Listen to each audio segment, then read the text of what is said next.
Ahora pues, Dios nuestro, nosotros alabamos y adoramos tu glorioso nombre, porque ¿quién soy yo y quién es este pueblo para que pudiéramos ofrecer voluntariamente cosas semejantes? Pues todo es tuyo, y lo que hemos recibido de tu mano, eso te damos. Le invito, hermano, a que tome su ofrenda delante del Señor. Prepare aquello que usted ha traído para Él. Démosle gracias porque podemos venir ante Él con regocijo y ofrendar delante de su santo trono.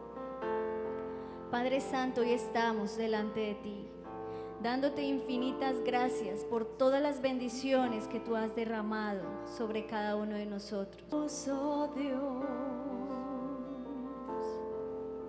el precio que pagaste por mí, llevando mi pecado allí, sublime amor, tu gracia me salvó. Gracias por tu amor, oh Dios. Tus manos clavadas por mí, me has lavado, Señor. Conozco hoy tu abrazo y tu perdón. Digno es el Señor, en su trono está. Hoy te coronamos Rey y reinas con poder, Altísimo Señor, Jesús, Hijo de Dios, el amado del cielo en la cruz murió. Digno es el Señor.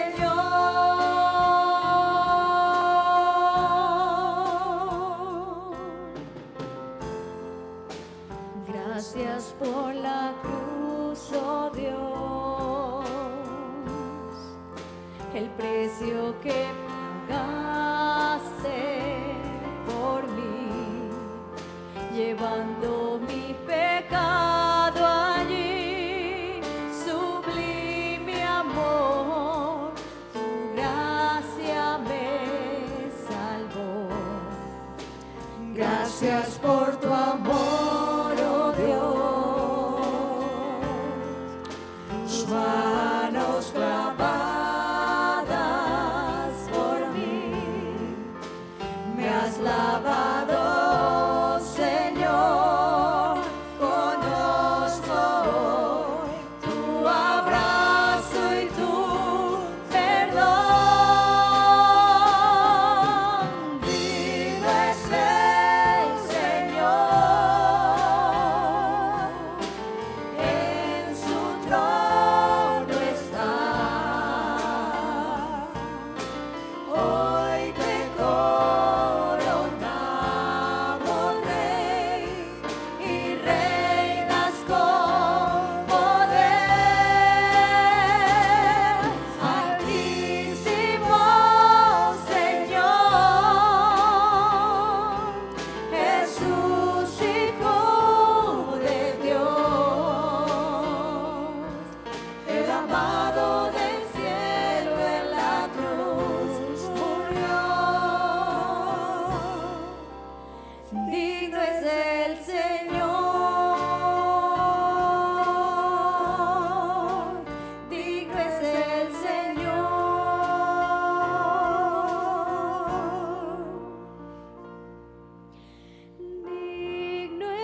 amado del cielo en la cruz murió.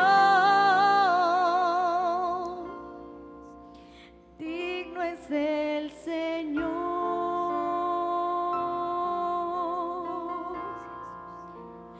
digno es el Señor,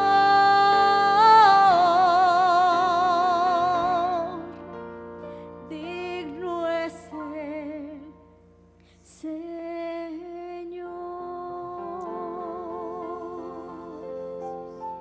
Digno eres, Dios. A ti sea toda la gloria y la alabanza, ahora y siempre, en el nombre de nuestro Señor Jesús. Amén y amén. Que se Una familia provienen de los Estados Unidos. No sé si están de paso solamente por acá, pero pues queremos darles una bienvenida muy especial. Hermana, póngase de pie, por favor, nos dice su nombre. El esposo de ella es de la India y él no habla nada de español, me imagino que hablará inglés, no sé, pero el problema es que yo no hablo inglés. Así que, hermana, díganos su nombre y el nombre de su esposo, por favor.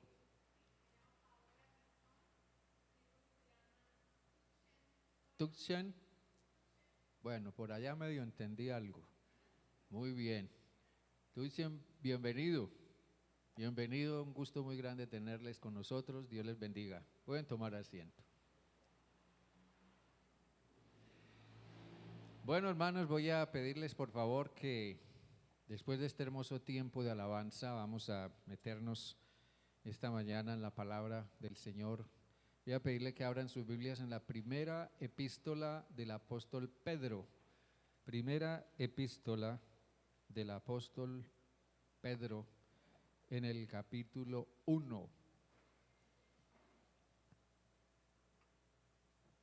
Allí vamos a mirar, vamos a tomarnos el tiempo de leer los versículos del 1 hasta el 12 con todo detenimiento esta mañana. Primera de Pedro capítulo 1, versículos 1 hasta el 12. Allí dice: Pedro, apóstol de Jesucristo, a los expatriados de la dispersión en el Ponto, Galacia, Capadocia, Asia y Bitinia, elegidos según el previo conocimiento de Dios Padre en santificación del Espíritu, para obedecer y ser rociados con la sangre de Jesucristo, gracia y paz os sean multiplicadas. Bendito el Dios y Padre de nuestro Señor Jesucristo, que según su gran misericordia nos hizo renacer para una esperanza viva por la resurrección de Jesucristo de los muertos, para una herencia incorruptible, incontaminada e inmarchitable, reservada en los cielos para vosotros, que sois guardados por el poder de Dios mediante la fe, para alcanzar la salvación que está preparada para ser manifestada en el tiempo final, por lo cual vosotros os alegráis, aunque ahora por un poco de tiempo, si es necesario, tengáis que ser afligidos en diversas pruebas, para que sometida a prueba vuestra fe, mucho más preciosa que el oro, el cual, aunque perecedero se prueba con fuego, sea hallada en alabanza, gloria y honra cuando sea manifestado Jesucristo. Vosotros que lo amáis sin haberlo visto, creyendo en Él, aunque ahora no lo veáis, os alegráis con gozo inefable y glorioso, obteniendo el fin de vuestra fe, que es la salvación de vuestras almas. Los profetas que profetizaron de la gracia destinada a vosotros inquirieron y diligentemente indagaron acerca de esta salvación, escudriñando qué persona y qué tiempo indicaba el Espíritu de Cristo que estaba en ellos, el cual anunciaba de antemano los sufrimientos de Cristo y las glorias que vendrían tras ellos. A estos se les reveló que no para sí mismos, sino para nosotros, administraban las cosas que ahora os son anunciadas por los que os han predicado el Evangelio por el Espíritu Santo enviado del cielo, cosas en las cuales anhelan mirar los ángeles. Padre, gracias te damos, Señor, por tu palabra esta mañana, por este tiempo de adoración y de celebración. Gracias porque hoy, Señor, nuestros corazones se enfocan en tu presencia, están abiertos a tu palabra.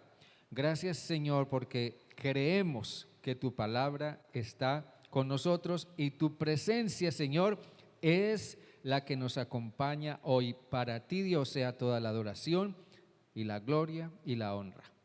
Háblanos por tu palabra esta mañana a través de tu Santo Espíritu y que tu palabra haga en nosotros, Señor Dios, lo que tú quieres y que no vuelva a ti vacía. Te lo rogamos en el nombre de Jesús. Amén y amén. Pensar en la misión de la iglesia tiene muchos aspectos diferentes. Generalmente las iglesias cristianas estamos habituadas a pensar en la misión de la iglesia más desde un punto de vista, digamos, en el que una persona se desplaza de un lugar a otro, quizá a un lugar lejano para hacer obra misionera. Y eso está bien, eso es correcto. Pero hoy el apóstol Pedro nos plantea a nosotros desde una perspectiva un tanto diferente lo que es la misión de la iglesia. Por eso, a la luz de este pasaje que acabamos de leer, yo quiero hablar esta mañana acerca de lo que es la singular misión de la iglesia. Y quiero hacer énfasis en una cosa en especial esta mañana. La misión de la iglesia consiste en hacer ver que Cristo vive y comunicar esperanza. Primera de Pedro sitúa la iglesia en un contexto controversial.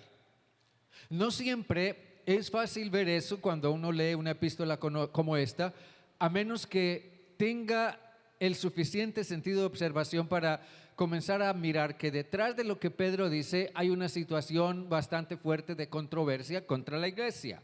La iglesia está experimentando una fuerte oposición social. Una oposición social como la que seguramente muchos de nosotros en algún momento a causa de nuestra fe hayamos experimentado. O como la que están viviendo muchos creyentes cristianos en la fe, hermanos nuestros en la fe, en países que son contrarios a la fe cristiana, en donde están siendo perseguidos, están siendo asesinados, están siendo encarcelados por causa de su fe en Jesucristo. Eso es una fuerte oposición social. En una situación así, lo más natural sería dejarse llevar por la confusión o por la desesperación. Pero es precisamente, y es lo que quiero comenzar a destacar esta mañana, es precisamente en esa circunstancia donde la iglesia tiene que recordar lo que es y sobre todo que es diferente a todos los demás grupos humanos en medio de los cuales nosotros convivimos. La iglesia es completamente diferente, es diferente en su cosmovisión, es diferente en sus valores, es diferente en su comportamiento, en su conducta y en su manera de relacionarse con el mundo. En la película El Patriota, no sé cuántos de ustedes la hayan visto,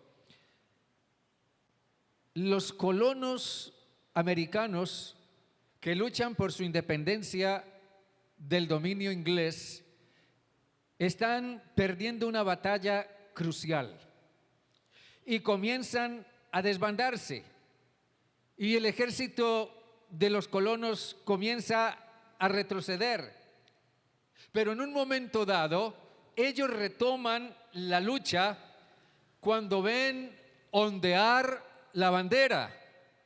Entonces ellos regresan otra vez al campo de batalla. El ver ondear la bandera en lo alto les infunde un nuevo estímulo y un nuevo ánimo. Y regresan otra vez a la lucha y al final logran ganar la batalla de una manera sumamente inesperada. Yo quiero que usted piense en el hecho de la resurrección de Jesús. La resurrección de Jesús infundió a sus seguidores una esperanza que no habría sido posible por ningún otro medio. Jamás religión alguna habría dado o dará esperanza tal. Con la visión del Cristo resucitado fue estimulada su fe y fue estimulada su esperanza. Y entonces aquellos temerosos creyentes cristianos, hombres y mujeres que habían puesto su fe en Jesús, comenzaron a salir de sus escondites y comenzaron a salir de su temor y comenzaron a vencer sus limitaciones y comenzaron a ir mucho más allá de donde ellos jamás imaginaron que irían. Ellos salieron decididos a cumplir con su misión, sin importarles que estuviera en riesgo aún su propia vida. Y todo porque la resurrección de Jesús, el Cristo resucitado, fue para ellos una bandera que se levantó en lo alto y les devolvió la esperanza y los volvió otra vez al campo de la misión. Y ellos comprendieron que su misión comenzaba desde el momento en que pudieron convencerse de que Cristo vive. Ahora, en el momento en que el apóstol Pedro escribe esta epístola, la iglesia está en una situación semejante y Pedro les recuerda que Cristo vive. Amén, hermanos. ¿Está usted convencido de que Cristo vive? Pedro les dice, Cristo vive.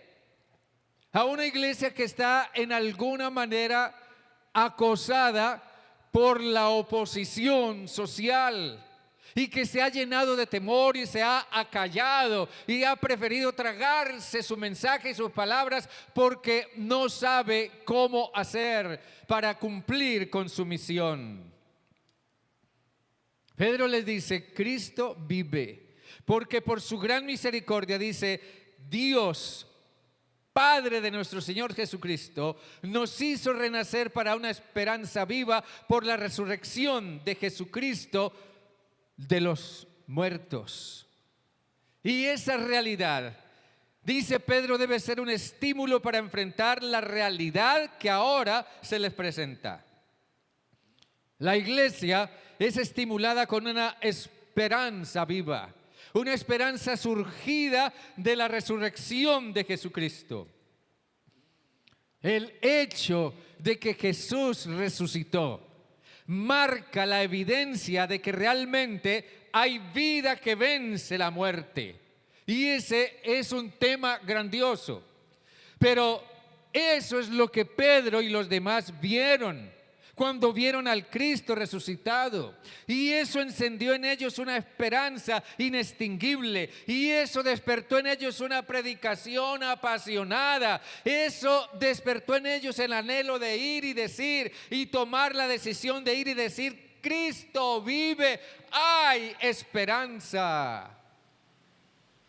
Situaciones difíciles las enfrentaron con la convicción de que Cristo vive.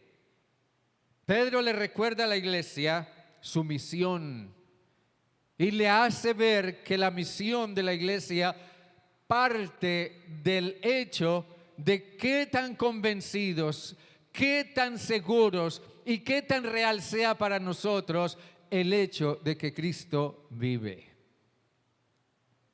Pedro le recuerda a la iglesia su misión y enfatiza por lo menos 3 cosas que tienen que ver con eso en este pasaje. La primera cosa que Pedro enfatiza es que la iglesia es peregrina. La iglesia es peregrina. La palabra peregrino significa estar de paso. Estar de paso por un lugar. Estar de viaje y hospedarse o acampar en un lugar, ir de paso. La iglesia es peregrina, la iglesia está de paso por este mundo. Miren lo que dice en el versículo 3 hasta el 5. Dice que la iglesia fue, por la misericordia de Dios, hecha renacer para una esperanza viva. Y en el versículo 4 dice, para una herencia incorruptible, incontaminada e inmarchitable, reservada en los cielos para vosotros, que sois guardados por el poder de Dios, mediante la fe para alcanzar la salvación que está preparada para ser manifestada en el tiempo final. La iglesia es peregrina en el sentido de que la iglesia va caminando a través de la historia y a través del mundo rumbo al cielo. Eso es absolutamente cierto y seguro. La iglesia, por haber sido hecha renacer por la gracia de Dios en Cristo Jesús, va camino al cielo. Y la iglesia es peregrina, pero también dice Pedro que la iglesia es peregrina en contravía del mundo. La iglesia es peregrina en contravía del mundo. Y eso es lo que quiero subrayar aquí.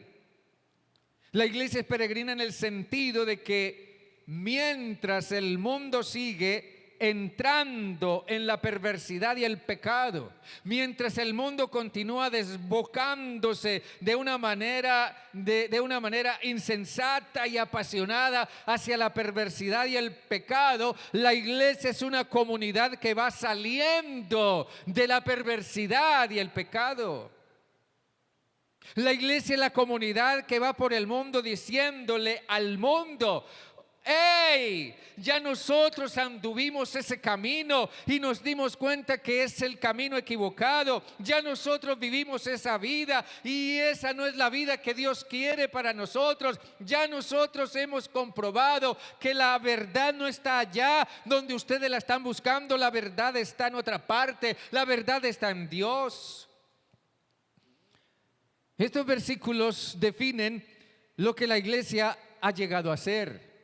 Renacida para una esperanza viva por la resurrección de Jesucristo.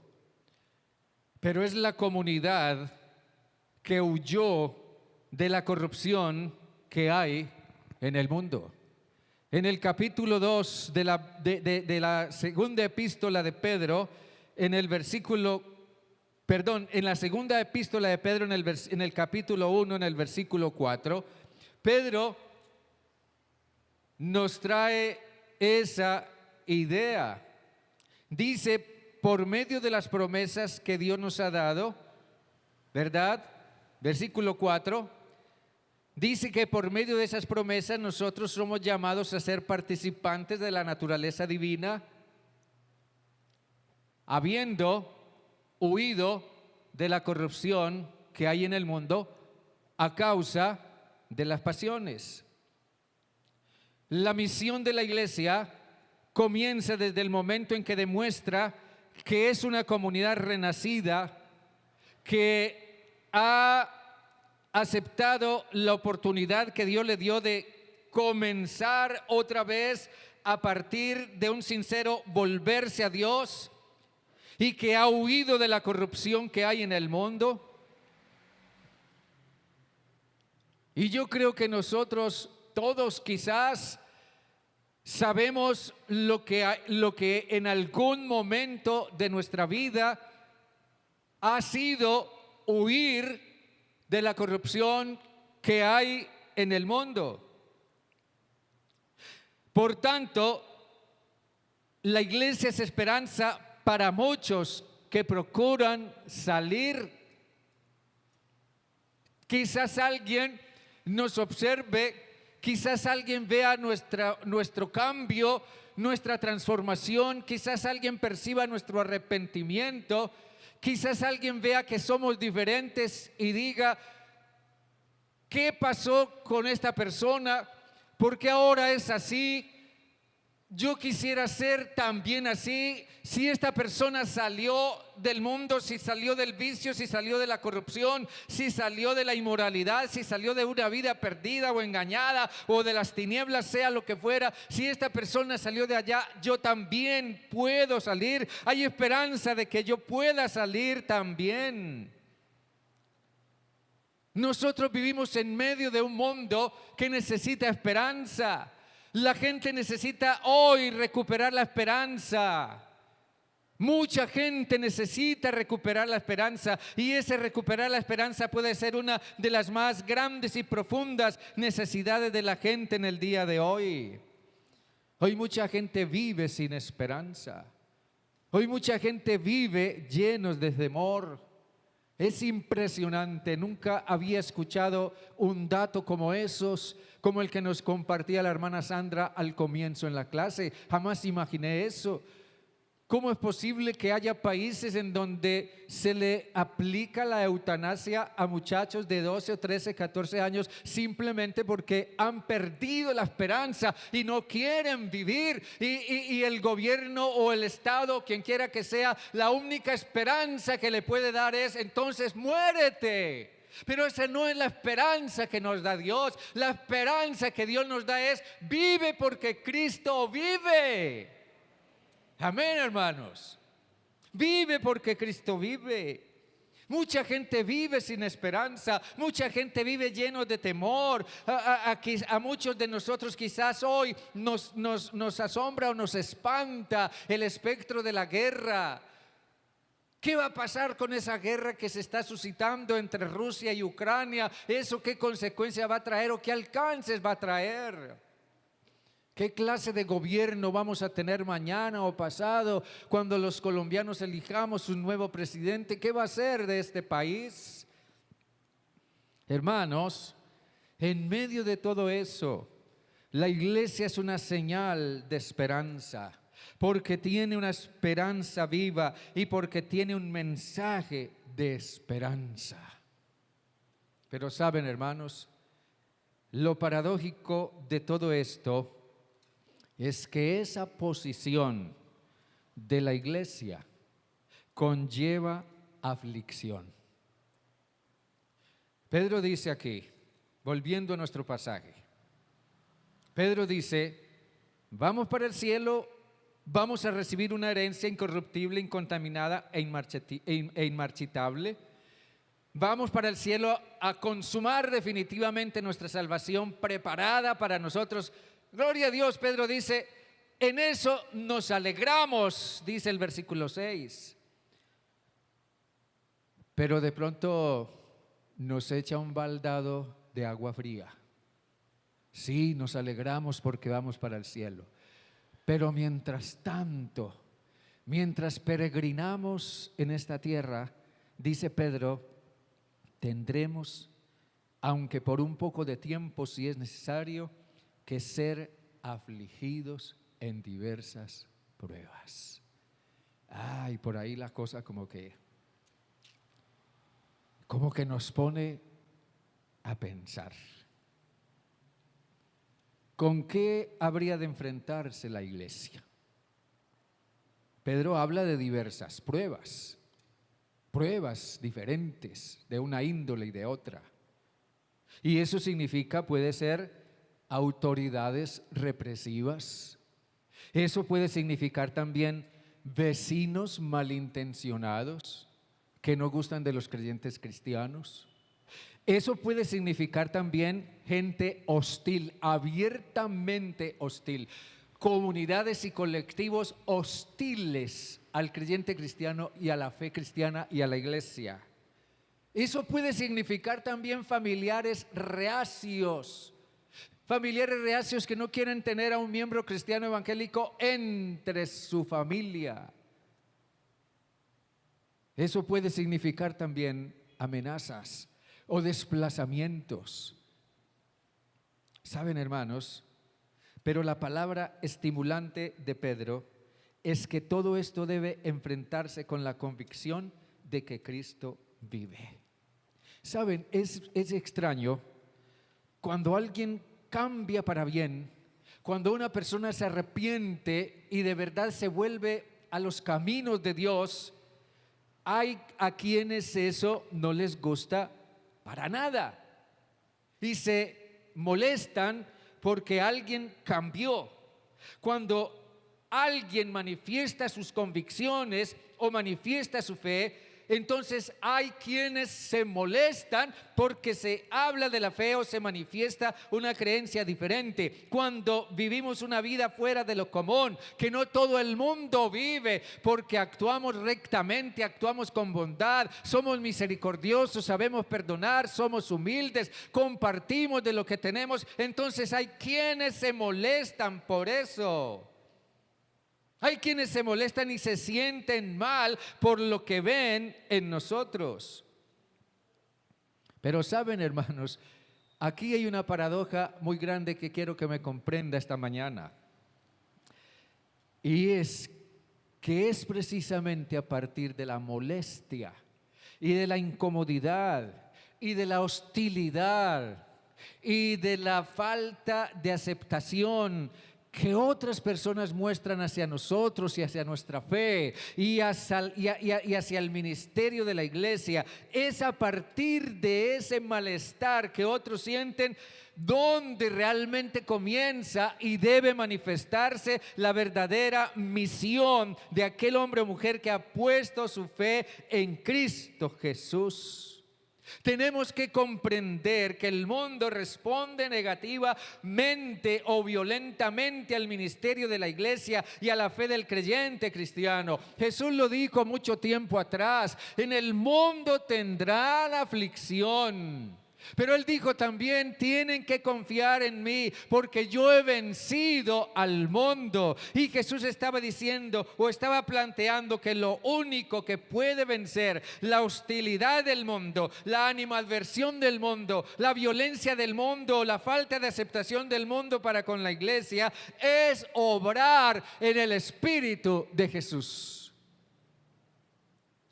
Por tanto, la iglesia debía decidir cómo habría de reaccionar ante la situación que vivía, o reaccionaban como todo el mundo lo hace, o reaccionaban de manera diferente como cristianos. Esa era la ocasión en la que se conocería su verdadero espíritu cristiano. La misión cristiana comienza cuando tenemos que demostrar nuestro verdadero cristianismo, de ser fieles a Dios y de ser de testimonio tal que otros puedan ver en nosotros a Jesús. Por tanto, la iglesia es llamada a reflejar a Cristo, quien también sufrió. En el versículo 10, Pedro dice: los profetas que profetizaron de la gracia destinada a vosotros inquirieron y diligentemente indagaron acerca de esta salvación. Dice que escudriñaron a qué persona se refería y qué tiempo indicaba el Espíritu de Cristo que estaba en ellos, acerca de lo que ellos iban percibiendo con respecto al Mesías que vendría. Pero en el versículo 12 dice, al final del versículo 11 dice que el Espíritu de Cristo que estaba en ellos anunciaba de antemano los sufrimientos de Cristo y las glorias que vendrían tras ellos. Y es muy interesante que Pedro aquí asocia los sufrimientos de Cristo con las glorias que vendrían tras ellos. Una consecuencia natural, según Dios lo ha prometido, del sufrimiento que pueda traerle a la iglesia su testimonio o su fidelidad a Dios, es que podrá llegar a disfrutar realmente de la herencia incorruptible, incontaminada e inmarchitable, reservada en los cielos para la iglesia. Y yo pienso que aquí es donde la singular misión aquí es donde está la singular misión de la iglesia. La misión de la iglesia se manifiesta es en la adversidad. Es allí donde se debe mostrar al Cristo que vive en nosotros. Pedro dice que el oro debe ser probado con fuego para demostrar su autenticidad.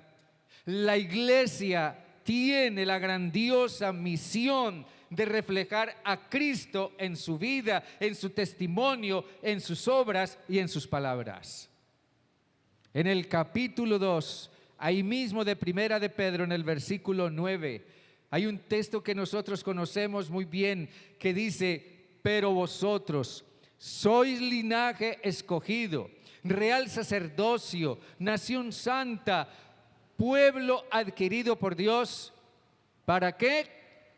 Para que anunciéis las virtudes de aquel que os llamó de las tinieblas a su luz admirable.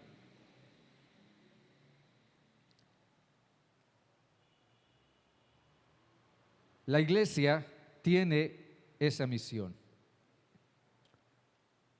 ¿cuál habría de ser la actitud adecuada para enfrentar la persecución y la oposición?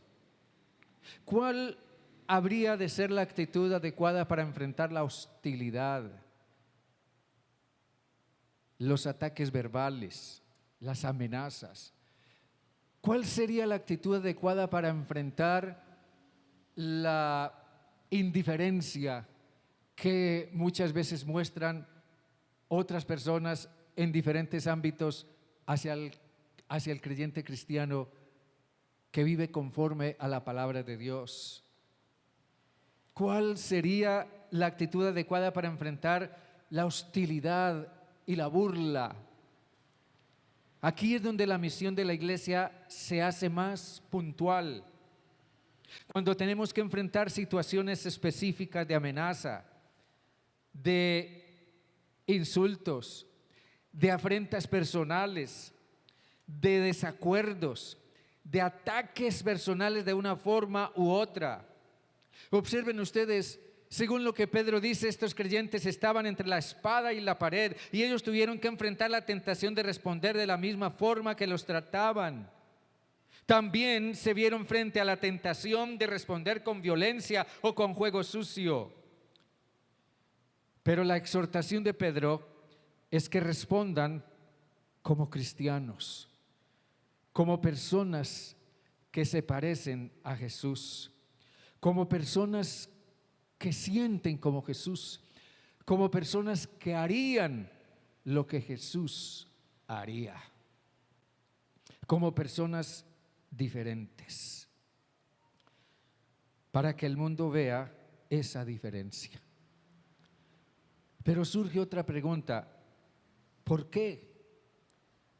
Simplemente porque hemos sido elegidos por Dios para mostrar al mundo que hay algo mejor, que hay algo más íntegro, que hay algo más admirable, que hay algo más sobresaliente, más allá de la violencia, más allá de la injusticia, más allá del insulto, más allá del abuso, más allá de la ordinariez de muchas personas, que hay algo mucho más allá de eso y muy diferente en nosotros, y es el hecho de que Cristo vive en nosotros.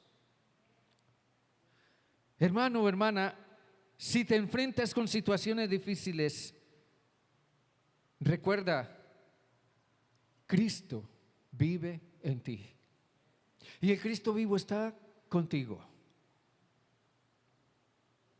La gente no sabrá que Cristo vive si no lo ven en mí.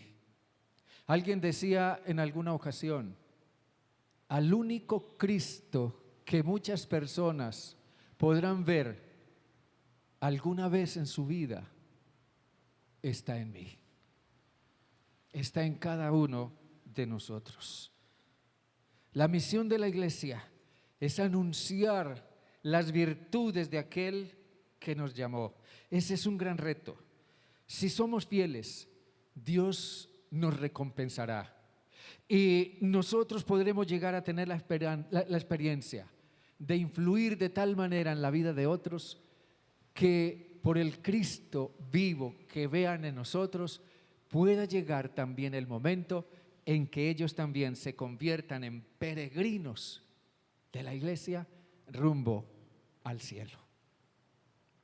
Hermanos queridos, tenemos una misión cada día, a cada momento, en toda circunstancia, y nosotros cumpliremos esa misión solo en la medida en que tengamos la certeza de que Cristo vive y que por tanto Él es nuestra bandera levantada en alto, que nos llama de nuevo, nos invita de nuevo, nos confronta de nuevo a volver al campo donde debemos cumplir la misión día a día y momento a momento, y que por tanto Él es el estímulo que nos impulsa a seguir adelante. Yo creo que la mayoría de nosotros, si no todos, hemos persistido en los caminos del Señor, fieles a su palabra y siempre procurando obedecerle y crecer en Él y servirle es porque creemos que Cristo vive. Amén, hermanos. Y no solamente vive por ahí, sino que vive en nosotros. ¿Puedes tú confesar que Cristo vive en tu corazón de verdad? Es un asunto de fe. Y Pedro alentó a la iglesia con ese hecho. Recuerden que Cristo vive. Recuerden que Él resucitó, pero también la sola visión de Él fue lo que nos hizo renacer a nosotros también para una esperanza viva.